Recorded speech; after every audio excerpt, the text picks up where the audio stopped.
Class 12th के प्रकाश chapter का एक सबसे महत्वपूर्ण टॉपिक स्पेक्ट्रम या वर्णपट को पढ़ने और समझने का प्रयास करेंगे। इस स्पेक्ट्रम में हम जानेंगे कि स्पेक्ट्रम क्या है, स्पेक्ट्रम कितने प्रकार का होता है। उसके बाद प्रकाश स्पेक्ट्रम को पढ़ेंगे, उत्सर्जन स्पेक्ट्रम को पढ़ेंगे, अवशोषण स्पेक्ट्रम को पढ़ेंगे, शुद्ध स्पेक्ट्रम को पढ़ेंगे और शुद्ध स्पेक्ट्रम को पढ़ेंगे, परमाणु स्पेक्ट्रम की महत्वपूर्ण जानकारी प्राप्त करने का प्रयास करेंगे और अंत में सोलर स्पेक्ट्रम, सौर स्पेक्ट्रम की भी जानकारी प्राप्त करेंगे। तो सबसे पहले प्रश्न उठता है कि स्पेक्ट्रम क्या है। जैसा कि आप देख रहे हैं, श्वेत प्रकाश की किरण जब किसी प्रिज्म के अंदर प्रवेश करती है तो सबसे पहले श्वेत प्रकाश की किरण का अपने तरंगदैर्घ्य के अनुसार वर्ण विक्षेपण होता है, अर्थात 7 रंग में बढ़ जाती है। यह वर्ण विक्षेपित प्रकाश की किरण जब किसी पर्दे पर पड़ती है तो 7 रंगों की पर्दे पर प्राप्त होने वाली जो यह रंगीन पट्टियां हैं, इसी को स्पेक्ट्रम कहते हैं। इसमें बैगनी रंग सबसे नीचे और लाल रंग सबसे ऊपर होता है। इन रंगों का जो वेवलेंथ है, तरंगदैर्घ्य है, एंगस्ट्रम में निम्न प्रकार से दिया गया है। और तब उसके बाद हम बात करते हैं कि यह जो स्पेक्ट्रम है, मतलब सौर स्पेक्ट्रम जो है, यह सौर स्पेक्ट्रम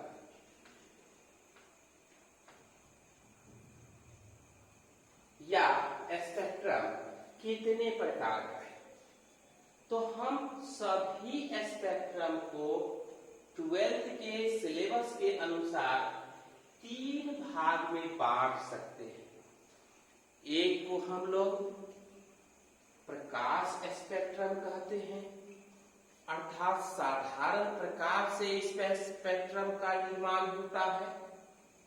दूसरे को परमाणु स्पेक्ट्रम कहते हैं, इसको का निर्माण परमाणु से होता है या हाइड्रोजन परमाणु से होता है। और तीसरे को सौर स्पेक्ट्रम कहते हैं। प्रकाश स्पेक्ट्रम को उच्च विश्लेषण क्षमता वाले स्पेक्ट्रोस्कोप या स्पेक्ट्रोमीटर से देखा जाता है तो उस प्रकाश में भी काले रंग की रंगीन रेखाएं या पट्टी प्राप्त होती है, जिसका अध्ययन उलास्टन और फ्राउनहोफर ने किया था। इन्हीं रेखा की पट्टी को सौर स्पेक्ट्रम कहा जाता है। यह प्रकाश स्पेक्ट्रम या तो प्रकाश ऊर्जा का उत्सर्जन करता है या फिर इस प्रकाश ऊर्जा का यह अवशोषण करता है। अगर प्रकाश ऊर्जा का उत्सर्जन करेगा तो इस स्पेक्ट्रम को उत्सर्जन स्पेक्ट्रम कहेंगे, और यदि प्रकाश ऊर्जा का अवशोषण करेगा तब इस स्पेक्ट्रम को अवशोषण स्पेक्ट्रम कहेंगे। यह उत्सर्जन स्पेक्ट्रम 2 प्रकार का होता है। यदि यह उत्सर्जन स्पेक्ट्रम रेखा के रूप में प्राप्त होती है तो रेखीय उत्सर्जन स्पेक्ट्रम कहते हैं। यदि पट्टी के रूप में प्राप्त होती है तो पट्टीदार उत्सर्जन स्पेक्ट्रम कहा जाता है। फिर अवशोषण स्पेक्ट्रम भी 2 प्रकार का है। रेखीय अवशोषण स्पेक्ट्रम और पट्टीदार अवशोषण स्पेक्ट्रम। जैसा कि आप देख रहे हैं, यह बारीक सतत रेखा की पट्टी है, प्रकाश ऊर्जा का उत्सर्जन करती है, सतत रेखीय उत्सर्जन स्पेक्ट्रम कहलाता है। और यह टूटी फूटी रेखाएं हैं, प्रकाश ऊर्जा का उत्सर्जन सतत न करके और सतत करता है, इसको असतत रेखीय उत्सर्जन स्पेक्ट्रम कहा जाता है। फिर प्रकाश ऊर्जा का उत्सर्जन पट्टी के रूप में होता है तो पट्टीदार उत्सर्जन स्पेक्ट्रम, सतत और टूटी फूटी पट्टी प्राप्त होती है तो असतत पट्टीदार उत्सर्जन स्पेक्ट्रम कहा जाता है। ऐसा प्रकाश स्पेक्ट्रम जो प्रकाश ऊर्जा का अवशोषण कर लेती है उसको अवशोषण स्पेक्ट्रम कहते हैं। यह रेखीय हो सकता है या पट्टीदार हो सकता है। अगर रेखीय है तो सतत रेखीय हो सकता है, जैसा कि आप यहाँ देख रहे हैं। फिर सतत रेखीय प्रकाश ऊर्जा का उत्सर्जन लगातार करेगा और सतत रेखीय रुक रुक करके प्रकाश ऊर्जा का उत्सर्जन करेगा, अवशोषण करेगा। यदि प्रकाश ऊर्जा का अवशोषण डार्क रेखा, बैंड या पट्टी के रूप में करता है तो उसको अंध स्पेक्ट्रम कहते हैं या पट्टीदार अंध स्पेक्ट्रम कहते हैं। यह सतत हो सकता है या असतत भी हो सकता है। उसके बाद हम ध्यान देते हैं कि प्रकाश ऊर्जा प्रकाश के स्पेक्ट्रम के शुद्धता के आधार पर यह जो स्पेक्ट्रम है दो प्रकार का है। एक को हम लोग शुद्ध स्पेक्ट्रम कहते हैं। शुद्ध मतलब ऐसा प्रकाश स्पेक्ट्रम जिसमें पर्दे पर प्राप्त होने वाले विभिन्न रंगों की पट्टियां एक साथ हो जाती है। मतलब कि यह R1 है और यह R2 है। यहां पर R1 और R2 दोनों मिलकर के एक साथ हो जाती है। इसी तरह से बैंगनी रंग में यहां पर V1 है और यह V2 है। यह दोनों रंग V1 और V2 दोनों रंग एक साथ हो जाती है। इसे रंगों की पहचान स्पष्ट रूप से होती है। रंग चमकीला होता है, स्पष्ट रूप से अलग अलग होता है, कभी भी एक दूसरे से सटा नहीं होता और न ही ओवरलैप करता है। इसको हम शुद्ध स्पेक्ट्रम कहते हैं। फिर हम यह देखते हैं कि कभी कभी पर्दे पर जो स्पेक्ट्रमी पट्टियां प्राप्त हो रही है, इसमें क्या हो रहा है कि यह पट्टियां आंशिक रूप से एक दूसरे को ढक लेती है।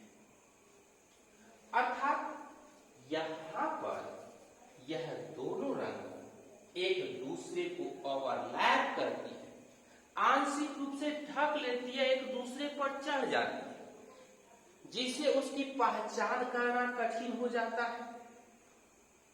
हल्का प्रकाश दिखाई देता है। ऐसे स्पेक्ट्रम को हम लोग अशुद्ध स्पेक्ट्रम कहते हैं। अब बात आता है परमाणु स्पेक्ट्रम का। तो प्रश्न उठता है कि परमाणु स्पेक्ट्रम कहते हैं किसको? परमाणु से प्राप्त होने वाले स्पेक्ट्रम को परमाणु स्पेक्ट्रम कहा जाता है। अब प्रश्न उठता है कि आखिर कैसे प्राप्त होता है? विद्युत विसर्ग नली के अंदर अत्यंत निम्न दाब और उच्च विभवांतर पर हाइड्रोजन गैस के अणु को लेकर के जब विद्युत विसर्जन कराया जाता है तो सबसे पहले विद्युत ऊर्जा को प्राप्त करके हाइड्रोजन का अणु अपने परमाणुओं में टूट जाता है। फिर हाइड्रोजन का परमाणु उस विद्युत ऊर्जा को प्राप्त करता है।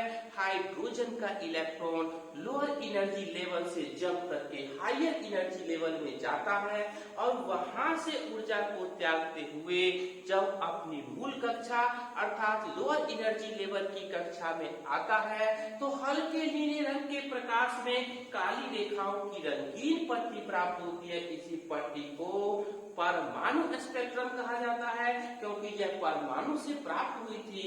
या इसको हाइड्रोजन परमाणु स्पेक्ट्रम भी कहते हैं, क्योंकि हाइड्रोजन परमाणु से यह प्राप्त हुई। अब इसी को समझने के लिए हम यहाँ पर एक विद्युत विसर्ग नली को बनाए। इसके अंदर एनोड है और कैथोड है। अत्यंत निम्न दाब पर हाइड्रोजन के अणु भरे गए हैं। इसका विभवांतर 10,000 वोल्ट का विभवांतर है। इसी विभवांतर पर विद्युत धारा प्रवाहित करके विद्युत विसर्जन कराया जाता है। तो हाइड्रोजन का अणु परमाणु में टूटता है, उसका इलेक्ट्रॉन ऊर्जा को लेकर के लोअर एनर्जी लेवल से जंप करके हायर एनर्जी लेवल में जाता है और वहां से ऊर्जा को त्यागते हुए आता है तो स्पेक्ट्रम पट्टी प्राप्त होती है।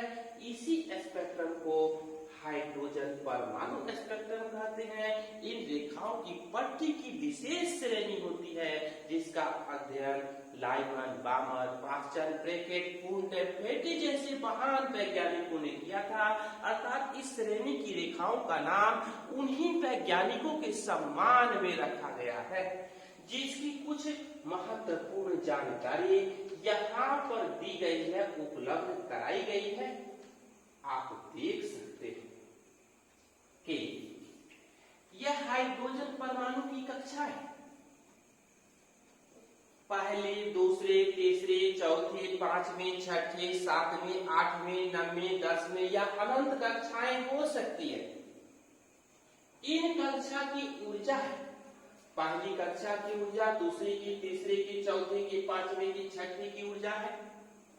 और जैसे जैसे पहली कक्षा से ऊपर वाली कक्षा में जाते हैं, कक्षा का ऊर्जा अंतराल क्रमशः घटता जाता है, जैसा कि आप यहाँ पर इस डायग्राम से आप देख सकते हैं। अब जब पहली कक्षा से इलेक्ट्रॉन उच्च ऊर्जा स्तर की कक्षा में जाएगा, वहां से ऊर्जा को त्यागते हुए पहली कक्षा में आएगा, तो इस श्रेणी की रेखा का अध्ययन लाइमैन ने किया था। इसको लाइमैन श्रेणी की रेखा कहा जाता है। जब इलेक्ट्रॉन दूसरी कक्षा से ऊपर की कक्षा में जाएगा, वहां से ऊर्जा को त्यागते हुए दूसरी कक्षा में आएगा, तो इस श्रेणी का अध्ययन बामर ने किया था। बामर श्रेणी की रेखा कहा जाता है। और जब तीसरी कक्षा से इलेक्ट्रॉन जाएगा और अपनी मूल कक्षा में आएगा, इसका अध्ययन पास्चर ने किया था। पास्चर श्रेणी की रेखा कहा जाता है। अगर इलेक्ट्रॉन चौथी कक्षा से ऊपर वाली कक्षा में जाता है और ऊर्जा को त्यागते हुए अपनी मूल कक्षा में आता है, तो इस श्रेणी की रेखा को ब्रैकेट श्रेणी की रेखा कहा जाता है। उसके बाद आगे की कक्षा में फुंड और डेल्फेटी श्रेणी की रेखाएं प्राप्त होती है। लाइमन श्रेणी की रेखा पराबैंगनी क्षेत्र में अल्ट्रावायलेट रीजन में प्राप्त होती है। यह आंख से दिखाई नहीं देती है। बामर श्रेणी की रेखा आंख से दिखाई देती है, विजिबल क्षेत्र में प्राप्त होती है। पास्चर श्रेणी की रेखा भी आंख से दिखाई नहीं देती है, अब रक्त क्षेत्र में प्राप्त होती है। अर्थात लाइमन श्रेणी की रेखा का तरंगदैर्घ्य 3800 एंगस्ट्रॉम से नीचे है। बामर श्रेणी की रेखा का तरंगदैर्घ्य 3800 एंगस्ट्रॉम से 7500 एंगस्ट्रॉम के बीच है और पास्चर श्रेणी की रेखा का तरंगदैर्घ्य इससे अधिक है। उसके बाद हम बात करते हैं सौर स्पेक्ट्रम का। जैसा कि आप देख रहे हैं, यदि सूर्य के प्रकाश को सूरज के प्रकाश को, प्रकाश के स्पेक्ट्रम को, सूरज के प्रकाश के स्पेक्ट्रम को उच्च विश्लेषण क्षमता वाले स्पेक्ट्रोमीटर से देखा जाता है, तो उस स्पेक्ट्रम में भी काली रेखाएं दिखाई देती है। इसी काली रेखा की पट्टी को सौर स्पेक्ट्रम कहा जाता है। जैसा कि आप जानते हैं, सौर स्पेक्ट्रम की खोज सबसे पहले महान वैज्ञानिक उलास्टन ने किया था और इस सौर स्पेक्ट्रम का विस्तृत अध्ययन 1814 ईस्वी में महान वैज्ञानिक फ्राउनहोफर ने किया था। इसी से सौर स्पेक्ट्रम की काली रेखा की जो पट्टी है उसको फ्राउनहोफर रेखा कहा जाता है, अर्थात फ्राउनहोफर रेखा के सम्मान में इस रेखा का नाम रखा गया। अब इस पट्टी में जो 100 से अधिक काली रेखाएं प्राप्त होती है उसको ABCD, EFG इत्यादि संकेतों से सूचित किया गया है। ए रेखा लाल रंग के आखिरी छोर पर प्राप्त होती है, BC रेखा लाल रंग के मध्य में प्राप्त होती है, D रेखा पीले रंग के मध्य में प्राप्त होती है, E रेखा हरे रंग के मध्य में प्राप्त होती है। उसके बाद आपको यह भी जानना चाहिए कि यह जो AB रेखा है ऑक्सीजन का सूचक है, अर्थात ऑक्सीजन को बताती है। CEG रेखा हाइड्रोजन की उपस्थिति का सूचक है और D रेखा सोडियम की उपस्थिति को बताती है। आप जानते हैं कि सूरज में दो भाग हैं। एक भाग को हम जो सबसे अंदर वाला भाग है, यह जो बाहर वाला भाग है उसको वर्णमंडल कहते हैं और जो बाहर वाला भाग, अंदर वाला भाग है उसको प्रकाश मंडल या कोर या क्रोड के नाम से हम लोग जानते हैं। यह बाहर है और यह अंदर वाला भाग है। उसके बाद बाहर वाले भाग का ताप कम होता है, नाभिकीय संलयन होता है, मतलब कि यह सूरज की जो ऊर्जा है, इसकी जो ऊर्जा है किसके कारण? नाभिकीय संलयन के कारण इस सूरज की ऊर्जा है। नाभिकीय संलयन में क्या होता है? हाइड्रोजन संलयित होकर के यह किसका निर्माण करता है? हीलियम का निर्माण करता है और बहुत अधिक मात्रा में ऊर्जा निकलती है।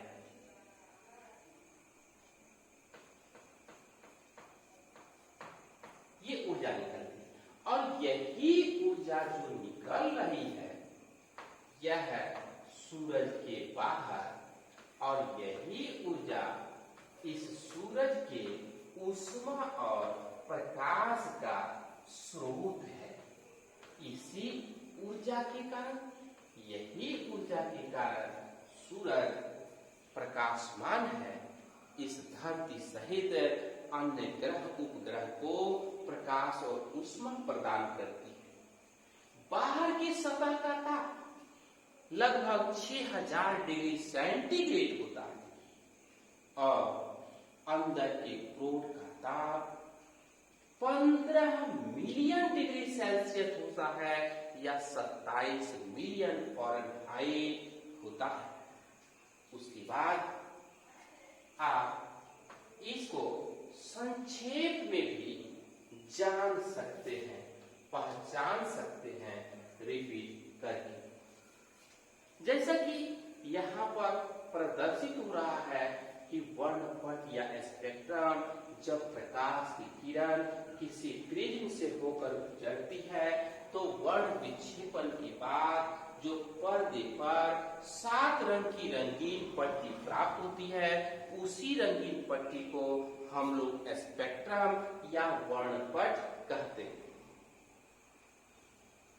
जैसे कि आप देख रहे हैं और यह चित्र के द्वारा हम इसको समझने का प्रयास करेंगे कि वर्णपट या स्पेक्ट्रम को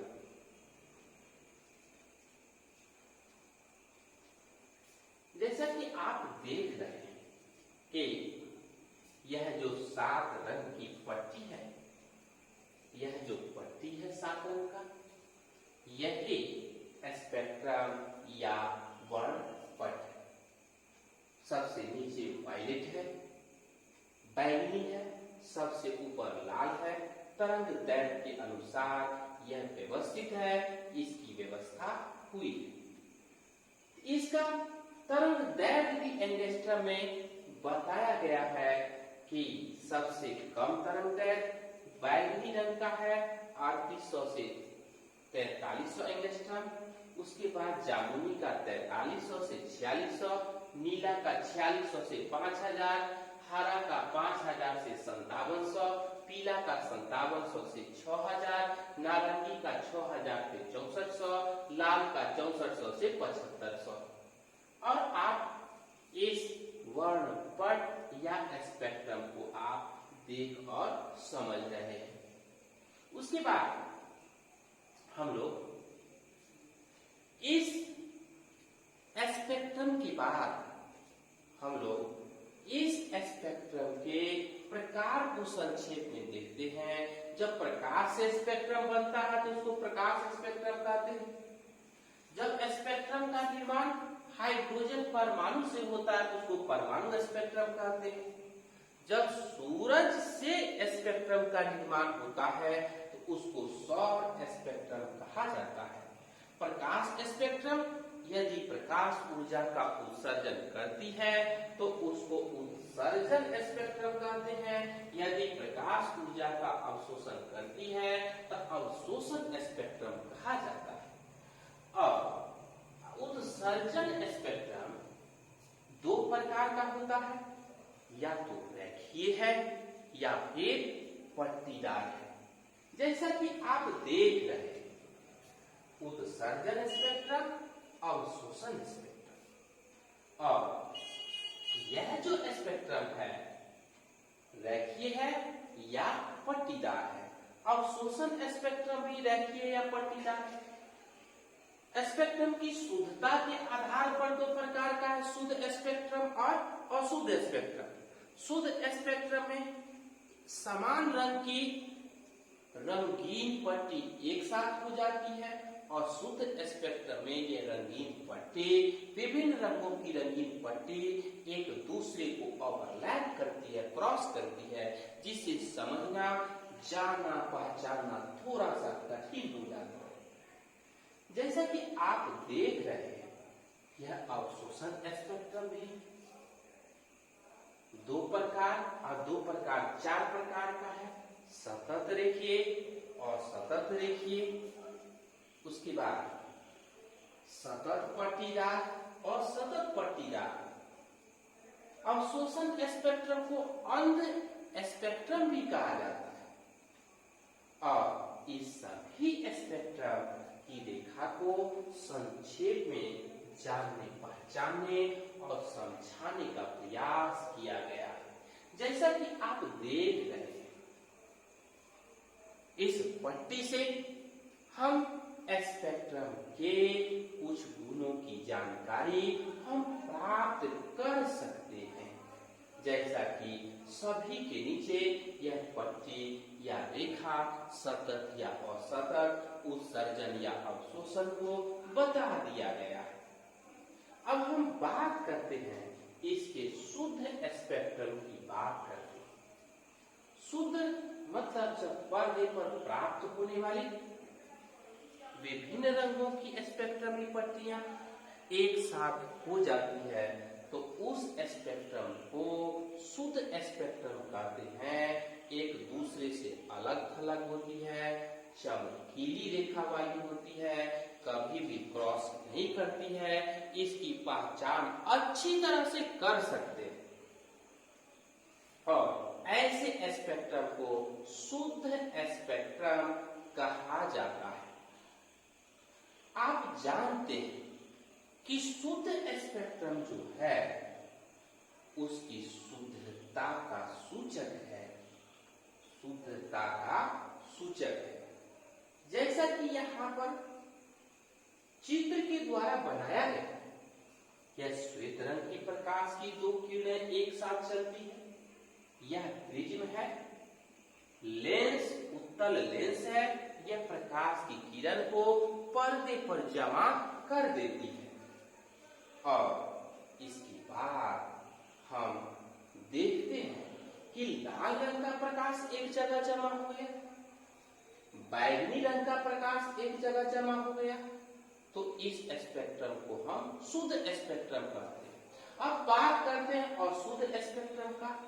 तो जब पर्दे पर प्राप्त होने वाली विभिन्न रंगों की पट्टियां आंशिक रूप से मतलब थोड़ा सा हल्का सा एक दूसरे को ओवरलैप कर देती है, एक दूसरे पर चढ़ जाती है, उसको पहचानना कठिन हो जाता है, इसका रंग हल्का या फीका हो जाता है, तो ऐसे स्पेक्ट्रम को हम अशुद्ध स्पेक्ट्रम कहते हैं। जैसा कि आप चित्र के द्वारा भी यहाँ देखें, श्वेत रंग की दो प्रकाश की किरण जा रही है और यह क्या कर रही है, प्रिज्म से पर्दे पर जो पड़ती है यहाँ पर लाल और बैगनी एक दूसरे पर चढ़ जाता है और शुद्ध स्पेक्ट्रम कहलाता है। उसके बाद हम बात करते हैं परमाणु स्पेक्ट्रम का। जब स्पेक्ट्रम परमाणु से प्राप्त होता है या हाइड्रोजन परमाणु से प्राप्त होता है तो ऐसे स्पेक्ट्रम को हम परमाणु स्पेक्ट्रम कहते हैं। अब परमाणु स्पेक्ट्रम को ही हाइड्रोजन परमाणु स्पेक्ट्रम के नाम से जाना जाता है। अब कैसे प्राप्त होता है आप देखें, विद्युत विसर्ग नली के अंदर अत्यंत निम्न दाब पर, मतलब दाब या प्रेशर कम होना चाहिए और उच्च विभवांतर पर, विभवांतर लगभग 10,000 डिग्री मतलब 10,000 वोल्ट होना चाहिए। जब विद्युत विसर्जन कराते हैं, इलेक्ट्रिक डिस्चार्ज कराते हैं, तब क्या होता है कि विद्युत ऊर्जा को लेकर के हाइड्रोजन का परमाणु अणु परमाणु में टूटता है और वह परमाणु का जो इलेक्ट्रॉन है विद्युत ऊर्जा को प्राप्त करके अपने लोअर एनर्जी लेवल से, निम्न ऊर्जा स्तर की कक्षा से जंप करके, कूद करके हायर एनर्जी लेवल की कक्षा में, उच्च ऊर्जा स्तर की कक्षा में चला जाता है और जाने के बाद ऊर्जा को त्यागते हुए जब नीचे आता है, निम्न ऊर्जा स्तर की कक्षा में आता है या अपनी मूल कक्षा में आता है, तो हल्के नीले रंग के प्रकाश में काली रेखाओं की पट्टी प्राप्त होती है। उसी पट्टी को परमाणु स्पेक्ट्रम या हाइड्रोजन परमाणु स्पेक्ट्रम कहा जाता है। क्यों कहते हैं कि यह स्पेक्ट्रम प्राप्त हुआ था परमाणु से, और परमाणु में कौन सा परमाणु लिया गया था, विद्युत विसर्जन के लिए हाइड्रोजन परमाणु को लिया गया था, इसलिए इसको हम हाइड्रोजन परमाणु स्पेक्ट्रम भी कहते हैं। इस परमाणु स्पेक्ट्रम की कुछ महत्वपूर्ण जानकारी भी प्राप्त करेंगे, जैसा कि आप यहाँ जान सकते हैं, देख सकते हैं कि क्वार्ट्ज कांच की बनी, मतलब मजबूत कांच है जो उच्च ताप पर, उच्च ऊष्मा पर गलेगा नहीं, टूटेगा नहीं। यहाँ पर हाइड्रोजन गैस को लेकर के एनोड और कैथोड कैथोड के बीच विद्युत विसर्जन कराएंगे, इलेक्ट्रिक डिस्चार्ज कराएंगे, तो हाइड्रोजन का अणु अपने परमाणु में टूटेगा। क्यों? कि विद्युत ऊर्जा को प्राप्त करके टूटेगा। और हाइड्रोजन परमाणु का इलेक्ट्रॉन ऊर्जा को प्राप्त करके लोअर एनर्जी लेवल से हायर एनर्जी लेवल में जाएगा और जाने के बाद ऊर्जा को त्यागते हुए अपनी मूल कक्षा में आएगा। तब जो है फिर हल्के नीले रंग के प्रकाश में काले रंग की रंगीन पट्टी जो प्राप्त होगी, इसी पट्टी को हम परमाणु स्पेक्ट्रम कहेंगे। इस परमाणु स्पेक्ट्रम का अध्ययन लाइमैन, बामर, पाश्चर, ब्रैकेट, पूर्ण, डेम्पेटी इत्यादि महान वैज्ञानिकों ने किया था। उन्हीं के सम्मान में इसका नाम रखा गया। अब इसको अच्छी तरह से अध्ययन करने के लिए उस कक्षा को 1, 2, 3, 4, 5, 6, 7, 8, 9, 10 और इन कक्षाओं की ऊर्जा को बगल में लिखा गया है इलेक्ट्रॉन वोल्ट में, जैसा कि आप देख रहे हैं। और पहली कक्षा से इलेक्ट्रॉन जाएगा और फिर वापस लौटेगा, तो इस स्पेक्ट्रमी पट्टी को लाइमैन श्रेणी की रेखा, अगर इलेक्ट्रॉन दूसरी कक्षा से जाता है वापस आता है तो पट्टी को बामर श्रेणी की रेखा, और तीसरी कक्षा से जाएगा आएगा तो ब्रैकेट, उसके बाद पूर्ण, पाश्चर, डेम्पेटी इत्यादि श्रेणी की रेखाएं प्राप्त होगी। जैसा कि यहाँ चित्र में लिखा हुआ है, लाइमैन श्रेणी, बामर श्रेणी, पाश्चर श्रेणी, ब्रैकेट श्रेणी, पूर्ण श्रेणी, डेम्पेटी श्रेणी की रेखाएं।